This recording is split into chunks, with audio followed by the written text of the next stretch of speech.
I'm so excited and honored to introduce to you Miss Natalia Heckman, all the way from Silence Education. Natalia, привет. Привет. I appreciate you saying it to me in Russian, and you sounded so awesome. I can only say a few things in Russian, до свидания, and спасибо, and that's all I Wow. know. But I know that when you speak someone's language, when you greet with them, students in particular, when you say hello in their language, they feel so affirmed. So I try to do that as much as I can. Yes, thank you. The moment you said it, I just felt so welcome. So, yeah, I appreciate that. Can you please briefly tell us about how you spend your days, where you spend your days, and your proudest professional achievement? Now, because I work for Silence Education now full time, I spend most of my days in school districts meeting with teachers for professional developments. And I fly a lot. So as soon as I finish a session, I rush to the airport and just catch a plane to the next location. But I'm that odd person that likes airports. So I don't know if it surprises you or not, but once I get to the airport, I feel such a peace. I plug in my headphones and I listen to podcasts and I listen to you all the time. So this is how we connected, thanks to Twitter and thanks to your fabulous podcast. Absolutely adore it. The professional achievement. Now, I think to this day, because I only worked as a specialist and as a coach, as an ESL bilingual program and the ELA content specialist for 2 years. Before that, I taught full time. So I still feel that the proudest achievement to this day is the success of my students. But probably as of last week, I can say that it's my book, Building Better Writers. So I'm super excited and proud about that. I'm happy how it turned out. So I hope that maybe many writing teachers maybe will find it useful somewhat. I found it useful when I went to your session on this book way before you had a book. I was like, wow, this is so good. I know she's going to turn this to a book in the future, this session into a book, and it is here. And so we're excited to have Building Better Writers. Can you, before we get to this to the book, can you share a story about teaching that has really influenced your practice to this day? I'll tell you a story, and I remember it very clearly. It's in the sentence level. It's in that first part of the book, and the book is set up as 4 parts. So you have sentence level, you have the paragraph level, you have a chapter on composition, and the largest part of it is the chapter on activities. You have sentence and paragraph level activities. So this one is in the very beginning. So I think it leads to the central concept that ties, in my mind, ties all those parts of the book together. So I remember I was in my English 1 and I taught English 1 class. We were in the beginning of the lesson. I had just a very typical grammar warm up. I had a sentence on my board. I had a model sentence. So I asked kids to copy it. We talked about it. I pointed out some things I thought were amazing. And I was going to ask them to write a sentence similar to the one I had up there. And then I go through the motions and I hear one student say, Miss, you talk so much. Can we just have more time to write? Can we stop talking and do more writing? And it was, this is, it's just something I think I kind of gulped and had to regroup. But I thought, you are absolutely right. And it took a little bit of maybe like soul searching there on my part. But I said, yes, we have to write more. And I didn't want us to use worksheets because that's what kind of like you reach for when you don't know what to do. But that child told me exactly what was missing in my class. And I thought, I'll try to figure out what are some things that we can do. And that's where that syntax part, the syntax game section that you might have watched the session. So that the sentence level is all both focused on how can we incorporate practice that is not a worksheet, but it's focused on a specific skill. So that's where the concept of games and activities for the sentence level came from. So I think that whatever that child told me many, many years ago really informed my teaching. That's you're so vulnerable to share that story, and students are really our best teachers. Every book has a seed. What was the seed for this book? Now, I think that it's like when you think about seed, you think about where their idea came from. That's how I take it. So I worked on the same campus for 10 years. I when I visit the campus, I still kind of like get that nostalgic feeling because I was in the same room for so many years. And when I was working as a specialist a couple years later, you know how outside the room you kind of like decorate your door? I still had some old pictures there, and I thought, oh, they still have some old pictures there from years back, but probably not any longer. But anyways, when I was a high school classroom teacher, I had two preps. So I had mainstream English, and I also had ESOL classes. So it's English for speakers of other languages. And in the ESOL classes, I had newcomers, and they were very often to qualify to be in that class, you would have to be in the country between year one, so year zero, year 1, 2, 3, and 3 is the cutoff. So 4, it's pushing it. So you had to really be in the very beginning of your language learning journey. So I've noticed that in my ELA department, because that's where I got all my materials, they were very supportive. I had mentor teachers, the district support. The district itself was the powerhouse when it comes to the ELA department. We were constantly trained on things, and I'm so grateful because I could really go to any ELA training imaginable. Like if I want to go to see Jeff Henderson, I would go see Jeff Henderson. Like they brought him to the district probably 3 times throughout the years, and I was so fortunate to be part of that ELA department. But then I go to my classroom and I notice that not everything that worked for my mainstream students worked for my language learners, because I cannot ignore the fact that English is a foreign language to them, especially when you're in the first year and you just learn to say, may I go to the restroom? So that is the level of language development support that my students very often needed. So 10 years later, so working as the specialist, and I walk into the classroom or ELA room, and that's the number one question that teachers ask, or ELA teachers, because this book is for the ELA teachers. So the teachers would say, I have my lesson planned for the ELA part of it, and you're an ESL specialist. So what do you want me to do differently for the language learners, for my 3 language learners that I have in this period, and this is the level, or these are 2 English learners that I have in my 7th period. I don't have any in my 6th, but still let me know, because tomorrow I might. We have so many newcomers in the district. And I thought that's a really good question. Like teaching language arts, or ELAR, English Language Arts and Reading, and teaching English as a second language, and you're 100% familiar with that because you belong kind of to both worlds the same way I do. Those are 2 different specialties.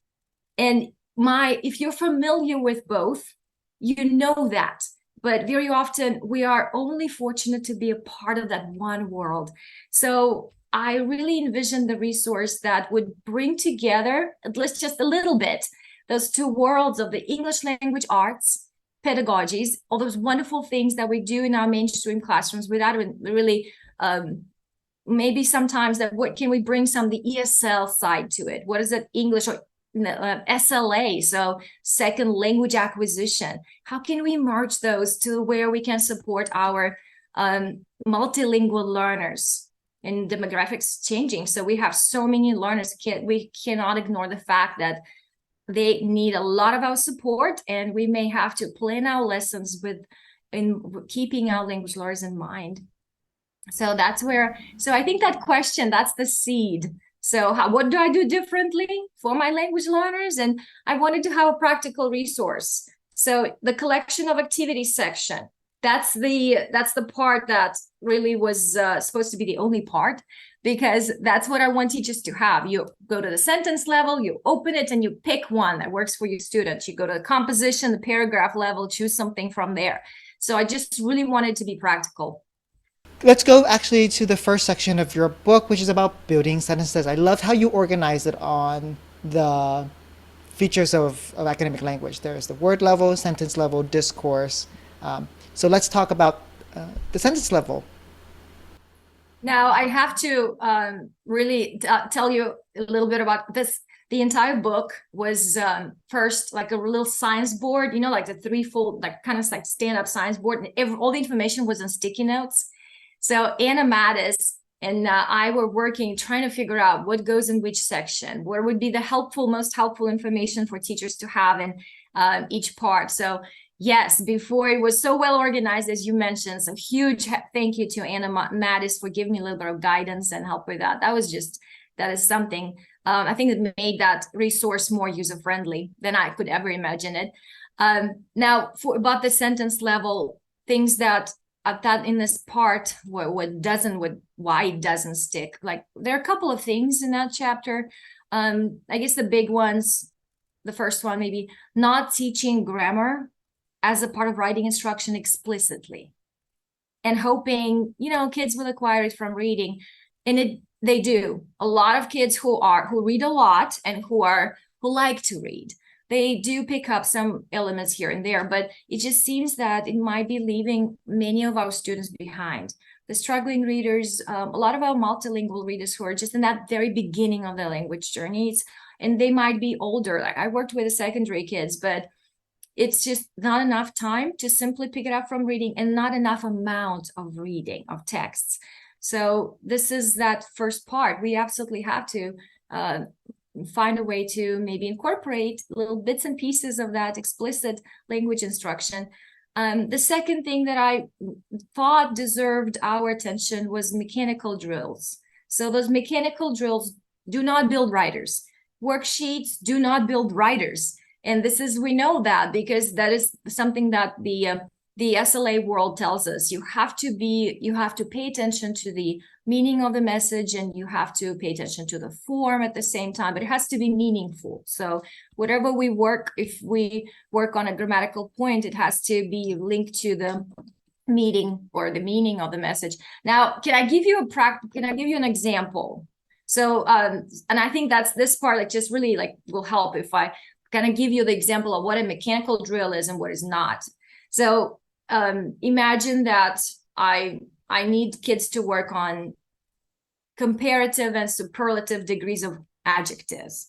So I'm going to say, you know what, here's the workbook, and I want you to use more and most. So in each sentence, you're just going to have to plug in most and more, most and more.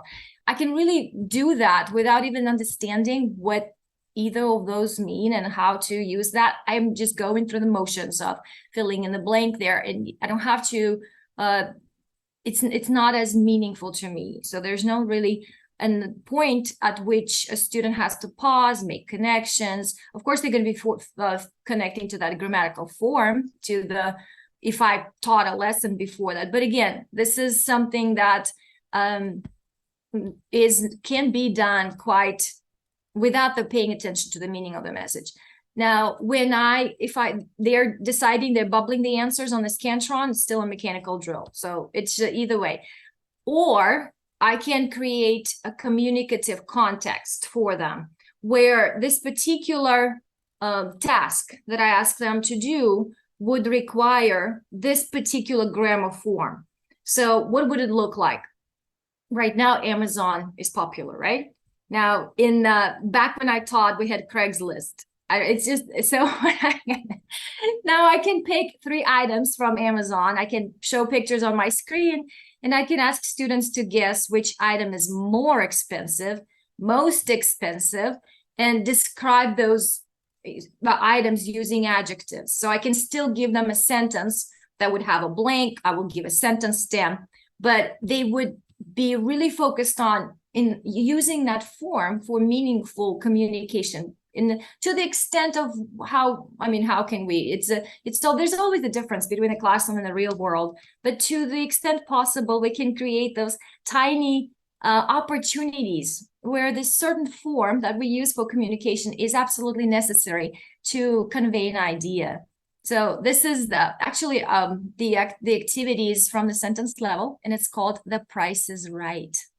It's the right as in WRIT, because we write at the end. And this is that second part. It's like a meaningful skill building activity versus the mechanical drill. So that is a concept that to me is one of the central concepts in the sentence level. Right. I can see this being built within content classes. For example, let's say that the teacher says, okay, we're going to learn about the pull factors for why people migrate. And the teacher can say, let's write sentences about which pull factor do you think is it has the most influence on people, right? And so that can be one of the paragraphs that students have to write about, and they have to use the word most, right? And that has a really different meaning than the word more. And so that's a great example. And I like your the idea of communicative context. Like, we have to teach students to write, we have to give them a purpose to communicate. And when they give a purpose to communicate, they'll use a specific form. And when we teach that form to communicate, they'll learn more explicitly. You put it so succinctly, and I love it. It's just, that's exactly it. Thank you for summarizing it. So just yes. That's because you explained it so well. So let's describe what effective grammar instruction would look like. Now, I love the quote by Valentina Gonzalez, and she talks about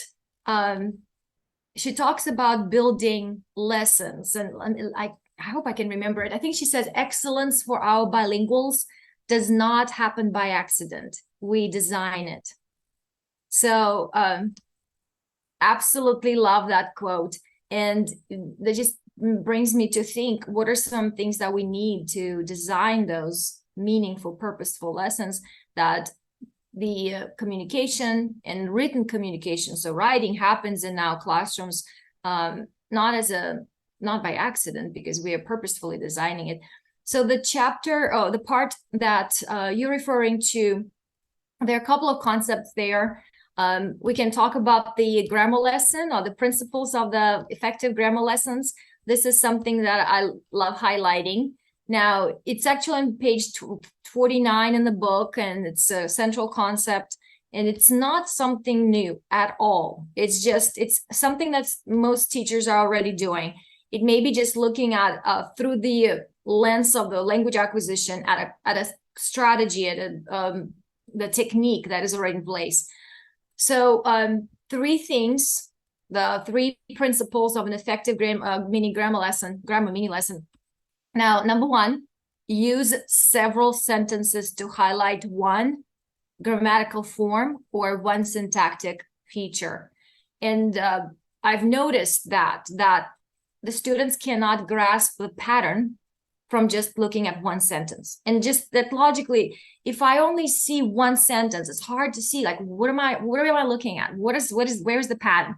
If I have 2 or 3 sentences built the same way, or if I have 2 or 3 sentences that carry the same feature, our brain are pattern seekers. We can see that. So this is where that simply displaying one sentence is not enough. I need to see more than one. So that's principle number one. Making mentor sentences accessible. And this is a big one for me. Very often we pick a sentence from the book we're reading, or from let's say from a mentor text, from the workbook. They're great, they're beautiful, but they may not be necessarily accessible for all of my learners. And the vocabulary in that sentence can overshadow the structure. So if I'm teaching, for example, verbal phrases in the beginning of the sentence, and I'll give you a concrete example here in a second, I want the vocabulary to be where the students can really pay more attention to form, because vocabulary is not an issue. So like in math, for example, when we introduce a formula, brand new formula, we don't ask students to use huge numbers to plug into that formula. We want them to manage the structure, learn how that comes together first. And then eventually, when they're comfortable with it, then they can plug in any number. So that's the same, that beauty of the language. Once we grasp the form, we can really use it at the level of the language that we have. So my advanced high students, my neonative speakers who are very comfortable, they're not going to be using the same language that I'm modeled with. They're going to be using the language that's available to them. So when I talk about making mentor sentences accessible, here's the difference. I can display on my board, listening to music, I was cleaning my room. So that verbal phrase, listening to music, that ing verb in the beginning, I was cleaning my room. Okay, second sentence, which is a non-example. Listen to this one. Crushing into the rugged boulders, the crest of the raging wave splattered, foamed up, and dissipated. Now, I love it. No, it's a beautiful sentence, but you see how that vocabulary, first of all, I will be bogged into this, explaining what the words mean forever. And the goal of a grammar mini lesson is to really be tiny. There's anything but tiny here. So both sentences have the feature that I need to teach, and I'm going to use the one that second sentence still likely to overwhelm students' working memory. The kids will be trying to figure out what the words mean. It will be hard for them to focus on structure. So I'm going to keep it streamlined, very clean and clear, so that they can focus on the form, just to grasp the concept. That's number 2. So number 3 is to create the mentor sentence with a powerful memory cue. And I know that it's just you're such a great listener, Ton. Like, you always take notes and you then summarize it. And I connect to this because I don't remember things I don't care about. But the moment it makes you connect somehow, you kind of internalize it. So mentor sentences have to be meaningful and memorable, so that the students would look up first. That's the first foot in the door there, that they're actually going to pay attention to that mentor sentence. And then that it's memorable enough for them or that's something that they can relate to, something that it's a fun to communicate about, that it's not a dry sentence from the book, no matter how wonderful it is. If I don't care about it, I'm not going to remember it. So those sentences I wrote about my dog, because I adopted the dog from the shelter next to the school. And they always ask me, hey, Miss, show us a picture. How's your dog doing? So there was an opportunity for me to write a sentence about my dog. I wrote sentences about the kids that, when somebody gets a new haircut and they walk in so proud, and we all notice anyways, we're going to talk about it. So that is really great opportunity to have, and the students get into it. I was like, Miss, write one about me. So those sentences that we write, I get the example from the workbook on my mentor text, but the sentences we write together with the students and I use as a mentor sentence on my board has to be relatable. It has to be meaningful and memorable. So that's that connection piece. Sometimes if it's missing, may not be necessarily a good mentor sentence. So those 3, it's all in this chapter. So several sentences, accessibility of that mentor sentence, and the memory cue. And it's something that I'm passionate about. There's a super nice graphic in the book. You can see spotlight, like for the first one, spotlight one feature. Then you see a ladder, which is a symbol for accessibility. Like, anyone can climb if you just give me a scaffold. And then you have an elephant. That elephants never forget. So we get the memory cue, we'll never forget. So I love that. Just connecting it to the graphic, it helps us to, do I have all these? When I build the lesson, do I have all these? Did I give them accessibility? Did I pick out a couple sentences? Are they memorable? That's all. When I listened to you share those 3 things, I was like, wow, she's a really experienced teacher who can really shape and transform instruction for students. I know that when I do the same thing for my students, write sentences about them on a recent holiday, or like when they do a week without walls, when they do a trip out camping, or when there was a recent event in the town, and I know that they were part of a sports team, or that there was just a drama performance. I'll write about them using that form, and then it makes it memorable. What I love is when they write their sentences, I ask them to write about, if as possible, themselves or people in their rooms, the people in the classes in the community, so they feel like affirmed as well. And I always say it has to be positive, it has to be affirming, and it has to be kind, right? I also noticed that you shared two things about mentor text. That you share one mentor text from a book, but when you write one, when you're modeling for them, you write your own that's about students. So there's a real one, not a quote unquote real one, or there's the one that's created by an author, and there's one that's created together about students. So that was helpful. Let's move to the second part of your book, which is about building better paragraphs. We're moving away from sentences now. How do we start students? How do we support students moving from sentences to paragraphs? Well, I think when we help students to write a paragraph, it really prepares them to write a composition eventually, because the characteristics of effective composition to a certain extent mirror those of an effective paragraph. And we can talk about structure, we can talk about coherence and unity, all these characteristics of a paragraph we want to see in the essay eventually. I'll talk about the one that is most often overlooked, and especially with our language learners, it's important. The cohesive devices, and I'm going to talk about the grammatical side of it. So grammatical cohesive devices. For example, personal pronouns, it and they.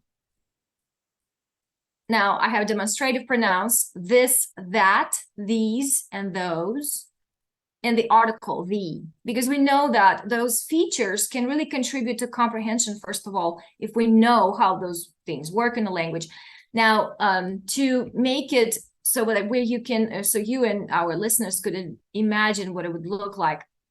We read with students texts, we always do. And let's say that I have a paragraph on my projector.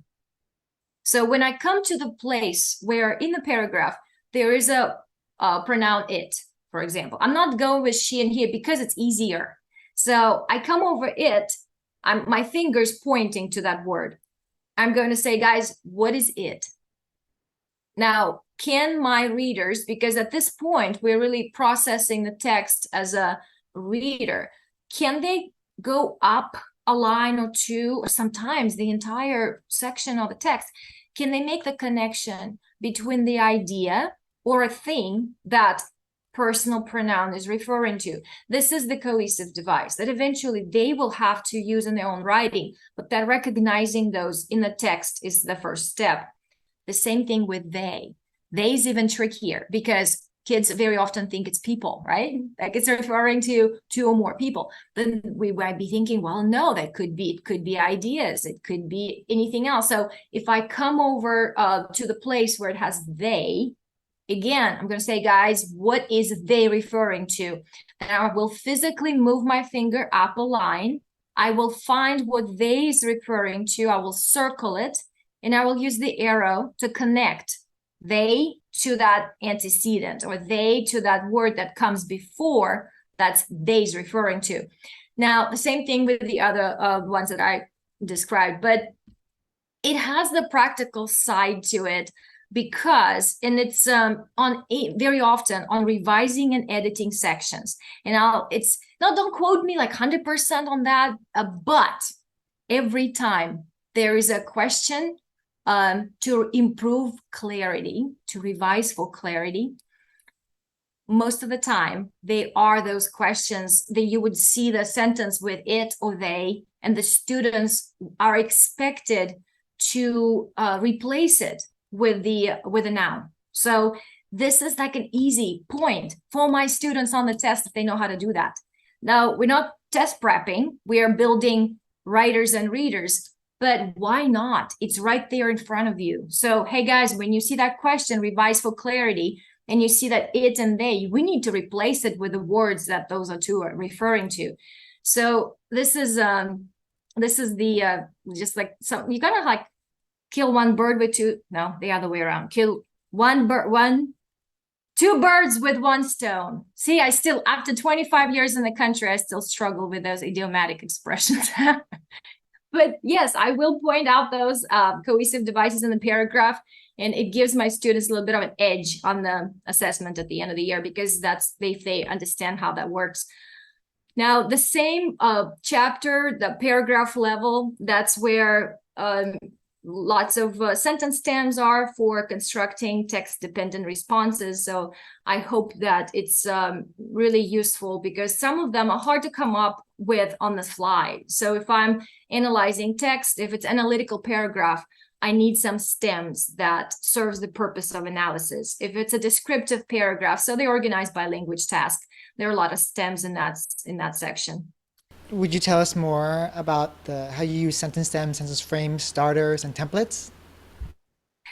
Yes, I was actually, that's probably one of the, I have so many favorite parts in this book. I don't know if it's, I hope it's a good thing. I think I'm too excited, and I'm so sorry for rambling. And I promised that I'm not going to ramble, but I love this part because when I read it, when I researched it, it gave me clarity of understanding what are the differences are, because we always use, very often, we use those interchangeably. So a sentence stem, a sentence starter, or a sentence frame. Kate Kinsella actually makes a distinction, and that's what this part is about. Now, it starts with a close sentence. So CLOZE, close sentence, is a really fill-in-the-blank concept, fill-in-the-blank response that elicits identical response. So, for example, the capital of Texas is blank. There's no way to, like, if you know, it's more of a comprehension check. There's really no very little space to make a grammatical error. You just plug in the identical answer that you expect from your students. Now, this is the closed sentence. A sentence starter offers no grammatical support. It just gets you started. So just as the name implies. But with those, be ready to see flawed responses. So here's what it means. The best thing about living in Texas, which I love Texas. So the best thing about living in Texas is, then you have little space there, right? So fill in, finish that sentence. Now, I did not support my students with anything that comes after is. So what it may look like, the best thing about living in Texas is always hot. Oh, there's something's missing there. So that is a sentence starter. It's great to have one, but expect those flawed responses. And it's okay, because that's how we develop. That's how we learn. There's nothing wrong with just as long as I'm already giving our students the opportunity to develop that first part is great.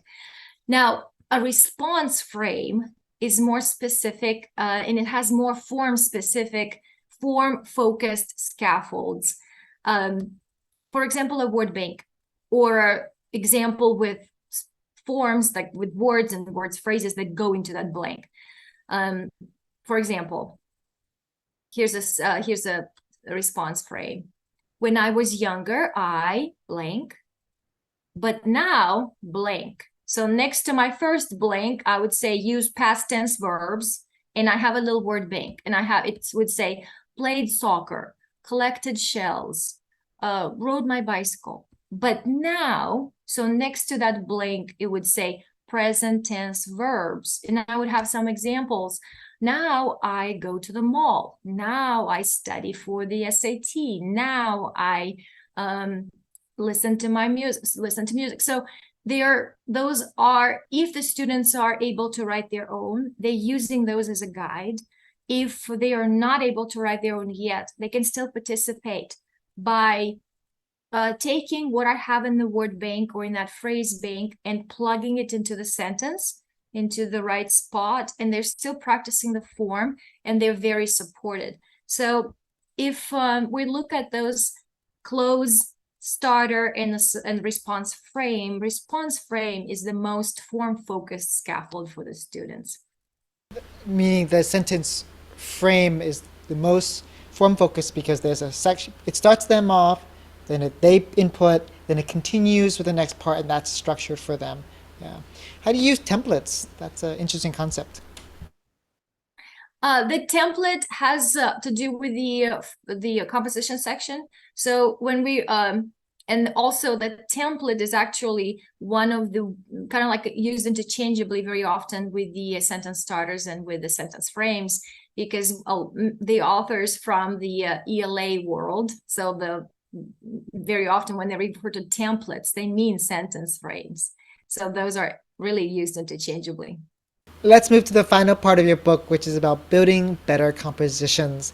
Many teachers have an essay unit. What are your suggestions for getting started with that? It's a mouthful, right? Building better compositions. I had to practice saying it.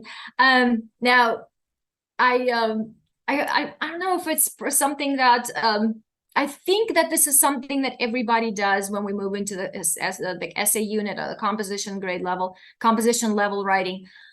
Now, as an ELA teacher and as an ESL teacher for my students, and that question is more referring to me as the teacher. So where do I get started?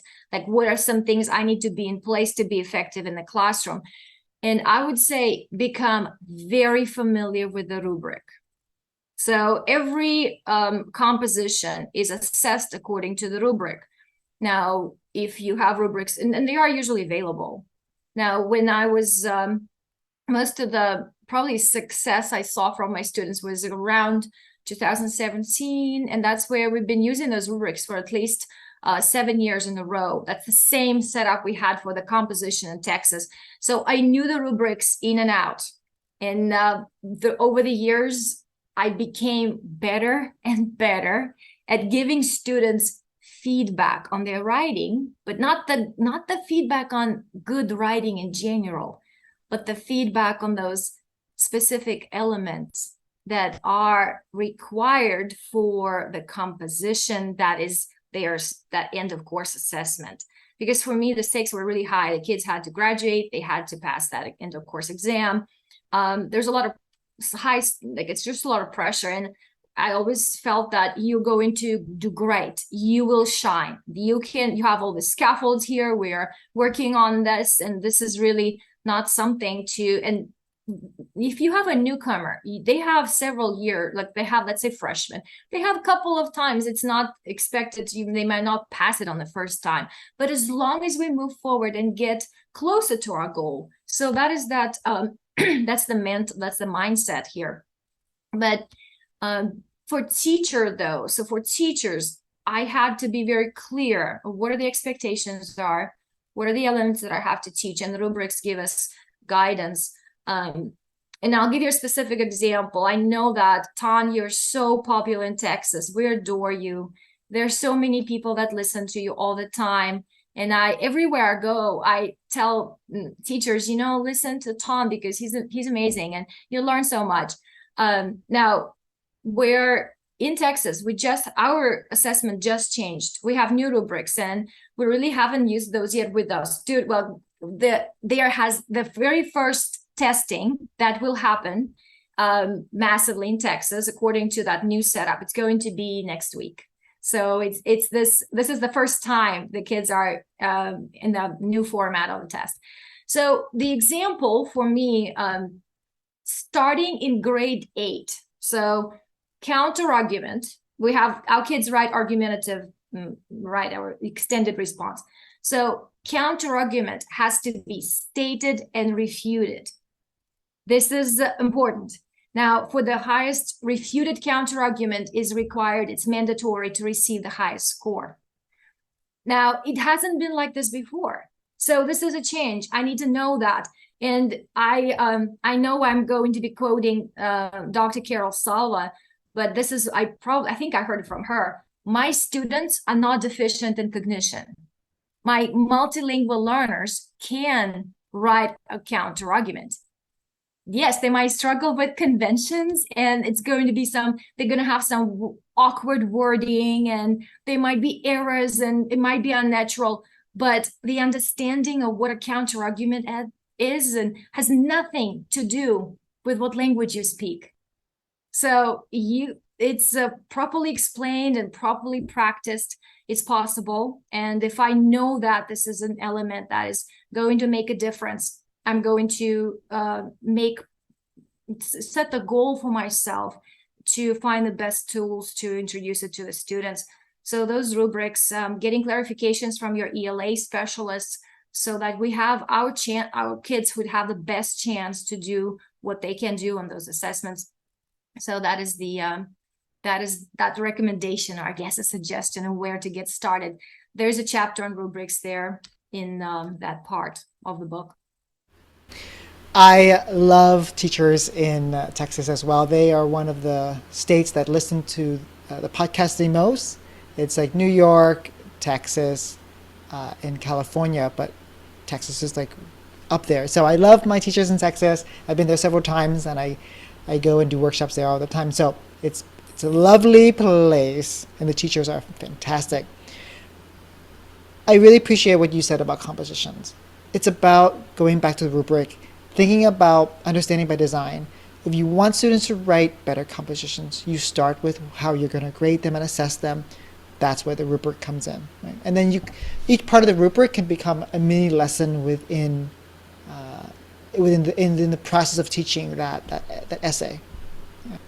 Let's move to one of the last two questions. Is you suggest supporting students with structure before elaboration? Why that? Now, so if I think structure, I think an organizer. So this part is all about essay organizers, essay frames, sketchnoting parts of the essay that it would look like an outline, because this resource is for grade 3 through grade 12. And of course, our students as young as third graders, they are already expected to produce an extended constructed response, which is a little baby composition, like a baby essay. Now, it's always felt that if the students have the plan, and it's something that I was very excited when I saw this quote, and I think comes with Judith Heckman. And Judith Heckman is very popular in New York area and up north. So she says, and I'm probably going to be not going to be precise, but she says that if our students are working from a plan where I know what comes next, they have that mental space to focus on elaboration. So I don't have to juggle two things at the same time. So the plan we teach beforehand. So what are the parts that have to be there? What are the elements that have to be present? That is that structure, and then elaboration comes next, or it comes where the students are filling in the item by item. So the elements that they're adding, that they're thinking, that there's specificity that goes into that composition. So when we talk about structure, that's a way to organize our information, and it is aligned with a genre, that whatever the test genre is in your for your specific students. Now, if we look in the book, there are two different organizers. The difference is in the way the assessment is constructed. Some states and it's just really, probably, you tell me what your assessment is like. I'm curious to know.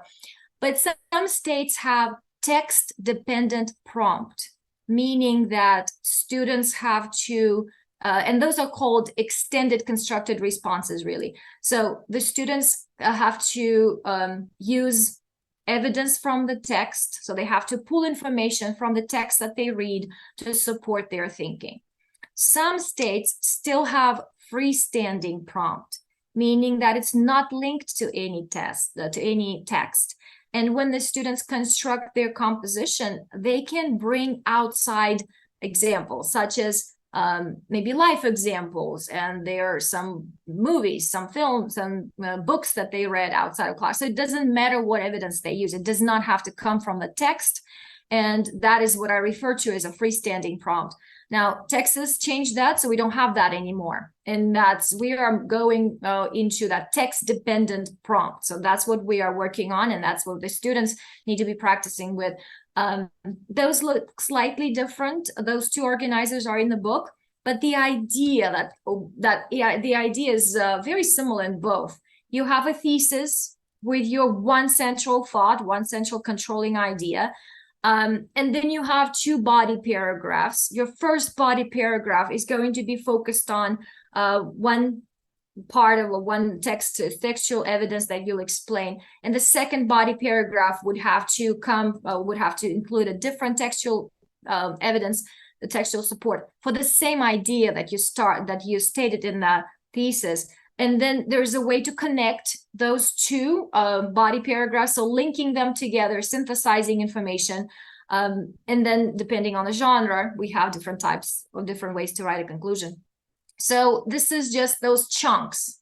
There's just really those four big parts that the students will need to have in the essay, and that's the structure. So what they do with the body paragraphs and how they organize the information in the body paragraph, that has to do with the elaboration and analysis. So you just actually mentioned analysis. Tell us a little bit more about that. Now, this is one of those fun parts. You know how you always have your favorite lessons, and even in the writing room, even in the writing unit, you have something. Oh, this is I must do. This is I have to do, and this is, oh my gosh, this is coming up. I'm so excited to teach that.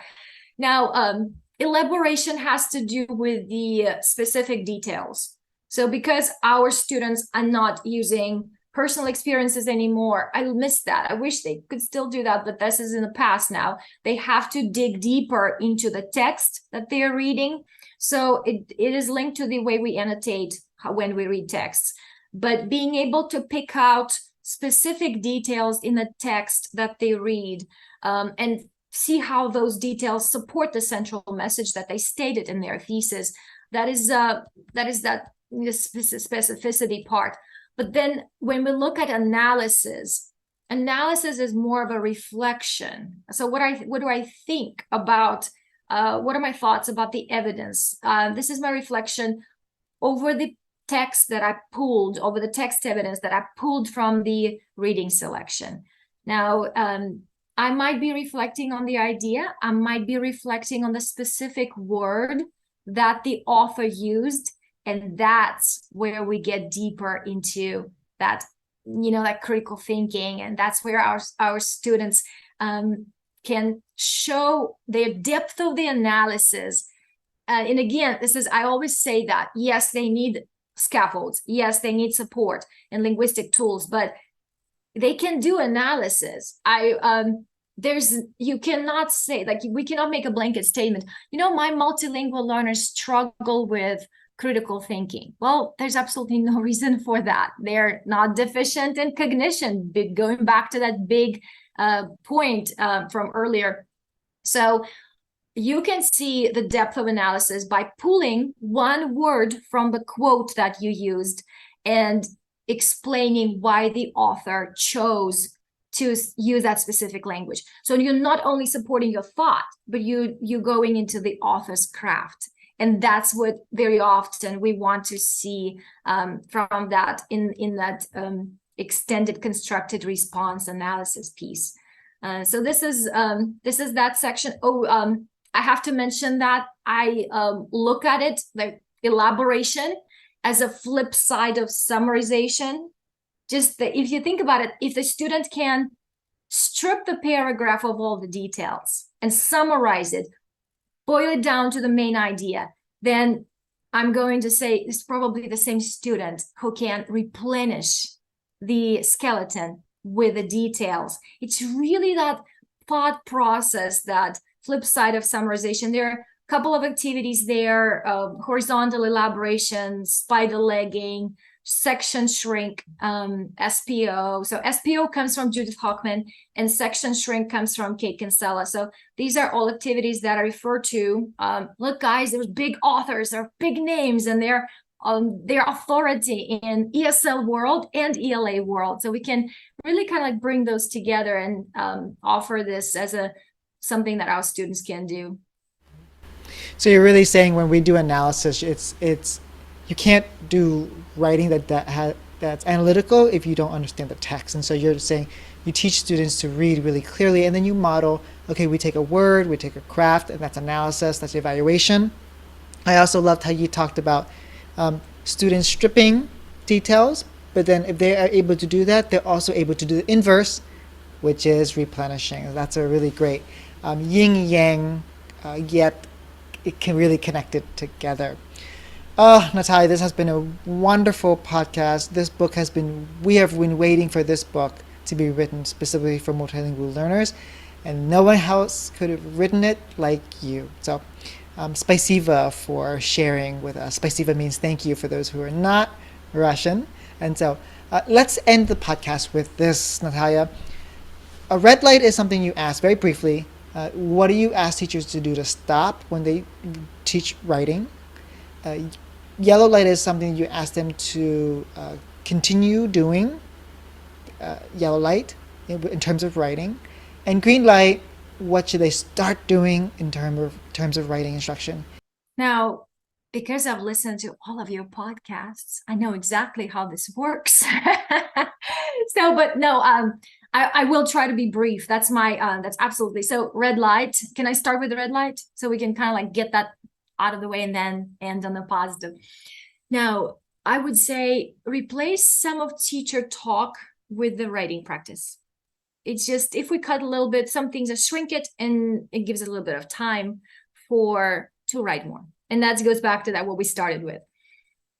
Yellow light, I would say if you know that your class has language learners, maybe fewer professionally written heavy sentences as mentors, as models, and just be brave to write your own authentic sentences that your students will love to hear or love to see and will connect to.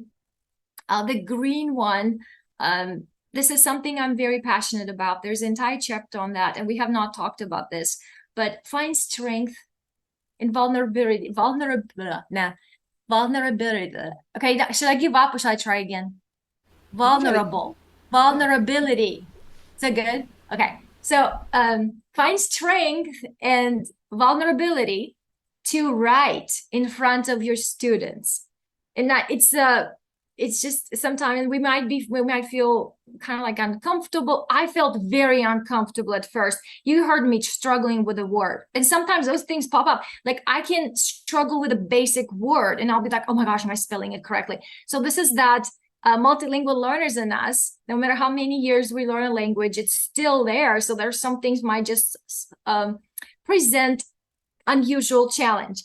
So when but I wrote in front of the kids, and that scared at first, was very scary at first experience, but I think it's one of the things that we all need to do because the kids need to see how the text comes together. It's very helpful. This is what I imagine. I imagine two things: people coming to your workshops and people coming to you, meeting you at conferences, and they're going to run with their copy of their book, all annotated, all sticky noted up, and they say, "Please, Natalia, please sign my book." And then I see another vision. As you wrote, building better writers. I know that the flip side is building better readers. I know that's going to come out. Hopefully, I'm planting a seed, so that'll be the compilation of your series, of many series to come. So, Natalia, thank you again for a practical, really clear series of things we can do to build better writers. Thank you so much, Ton. I appreciate being here, and I appreciate you so much. Thank you. До свидания. That means goodbye in Russian. До свидания. Yes, and you sound perfect.